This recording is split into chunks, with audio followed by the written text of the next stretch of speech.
যদি পৃথিবীর লক্ষ কোটি হিন্দু এখন আপনাকে 2-1 মিনিটের জন্য শুনতে পায়, তাহলে আপনি তাদের উদ্দেশ্যে কি বলবেন? প্রথমত, যুক্তি দিয়ে বিচার করতে শিখুন।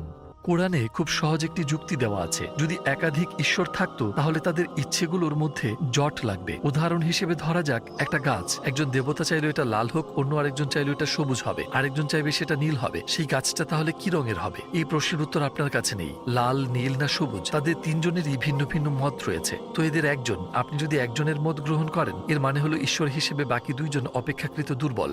এটা খুবই সহজ ব্যাপার যে একাধিক ঈশ্বর থাকলে সেখানে কোনো একজন অবশ্যই প্রধান হবেন। এটা বলতে পারেন না যে সে প্রথম হয়েছে বা এই ব্যক্তিও প্রথম হয়েছে।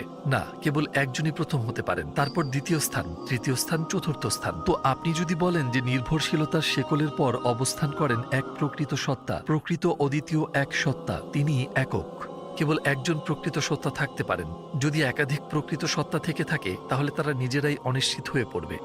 তাই প্রয়োজনীয়তার সূত্রে কার্যকারণের শেকলের প্রান্তে রয়েছেন একজন। এবং আমি বলবো এই আলোচনাটি শুনুন, আমাদের কথাগুলো শুনুন, এবং ইনশাল্লাহ যদি আল্লাহ চান আপনি হাত তুলে বলবেন, হে আমার রব, তুমি যেই হয়ে থাকো, যেখানেই থাকো, আমাকে পথ দেখাও, পথ দেখাও, আমাকে সাহায্য করো। এবং দেখুন, কোরআন পড়ুন, এবং ইনশাল্লাহ আল্লাহ চাইলে আপনি যদি